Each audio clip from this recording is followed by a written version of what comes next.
Subscribe करें friend of student channel और साथ में ही बेल आइकन भी दबा दें ताकि नोटिफिकेशन मिलती रहे। बच्चों, प्रश्नावली 9.3 का 7वां सवाल है, यदि किसी घन के प्रत्येक किनारे को दोगुना कर दिया जाए तो इसके पृष्ठीय क्षेत्रफल में कितने गुना वृद्धि होगी और इसके आयतन में कितने गुना वृद्धि होगी। तो देखिए बच्चों, आसान सा सवाल है। इसमें हमसे बोला है कि किसी घन के प्रत्येक किनारे को, किनारे का मतलब है भुजा, किसी घन के प्रत्येक किनारे को अगर दोगुना कर दिया जाए, यानी घन की प्रत्येक भुजा को अगर डबल कर दिया जाए तो इससे इस घन के पृष्ठीय क्षेत्रफल में कितने गुना वृद्धि होगी। एक तो इस सवाल में हमें ये बताना है, ठीक है, और दूसरा हमें ये बताना है कि इसके आयतन में कितने गुना वृद्धि होगी। तो देखिए बच्चों, मान लेते हैं कोई घन है और इसकी भुजा है x। आप घन की भुजा कुछ भी मान सकते हो, इससे बच्चों कोई फर्क नहीं पड़ेगा। तो यहाँ हमने घन की भुजा मान ली x। अब बच्चों, इस सवाल में हमें ये बताना है कि अगर हम इस घन की भुजा को दोगुना कर दें तो इसकी पृष्ठीय क्षेत्रफल और आयतन में कितने गुना वृद्धि होगी। ठीक है, तो सबसे पहले बात कर लेते हैं पृष्ठीय क्षेत्रफल की। तो यहाँ हमें सबसे पहले इस घन का पृष्ठीय क्षेत्रफल निकालना है। पृष्ठीय क्षेत्रफल, पृष्ठीय क्षेत्रफल का मतलब है बच्चों घन का कुल पृष्ठीय क्षेत्रफल, और इसका फॉर्मूला है 6 गुणा भुजा स्क्वायर। मान रख लो, 6 ज्यों का त्यों आ जाएगा, गुणा लगाएंगे भुजा स्क्वायर, भुजा है x तो यहाँ हो जाएगा x का स्क्वायर। तो यहाँ से हमें मिलेगा 6 गुणा x स्क्वायर, 6x स्क्वायर। तो बच्चों, इस घन का पृष्ठीय क्षेत्रफल है 6x स्क्वायर। अब बच्चों, हमें इस घन की भुजा को दोगुना करना है और फिर पृष्ठीय क्षेत्रफल निकालना है। ठीक है, तो यहाँ हम लिखेंगे घन की भुजा को दोगुना करने पर, तो बच्चों भुजा है x, इसका दोगुना कर देंगे तो ये हो जाएगा 2x। ठीक है, अब हमें फिर से पृष्ठीय क्षेत्रफल निकालना है। पृष्ठीय क्षेत्रफल फॉर्मूला सेम रहेगा, 6 गुणा भुजा स्क्वायर। मान रखते हैं 6 ज्यों का त्यों रहेगा, गुणा लगाएंगे भुजा स्क्वायर। तो अब भुजा है 2x, तो यहाँ हो जाएगा 2x स्क्वायर। सॉल्व कर लेते हैं, 6 ज्यों का त्यों रहेगा, गुणा लगाएंगे 2x का स्क्वायर। इसका मतलब है 2 की हमें 2 बार गुणा करनी है और x की भी 2 बार गुणा करनी है। तो 2 की 2 बार गुणा करेंगे कितना हो जाएगा, 2 दूनी 4, और x की 2 बार गुणा करेंगे तो ये हो जाएगा x स्क्वायर। तो यहाँ से हमें मिलेगा बच्चों 6 चौक 24 x स्क्वायर।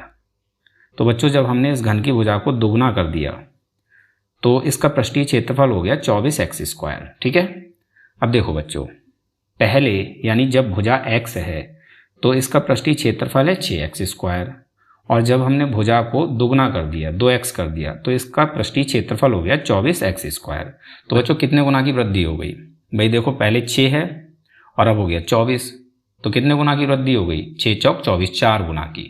ठीक है, तो यहाँ हमें फर्स्ट का आंसर लिखना है, इसके पृष्ठीय क्षेत्रफल में 4 गुना वृद्धि होगी। ये हो गया फर्स्ट का आंसर। अब बात करते हैं सेकंड पार्ट की, जिसमें हमें ये बताना है कि अगर हम इस घन की भुजा को दोगुना कर दें तो आयतन में कितने गुना वृद्धि होगी। ठीक है, तो बच्चों घन की भुजा है x, भुजा x होने पर इस घन का आयतन कितना होगा बच्चों?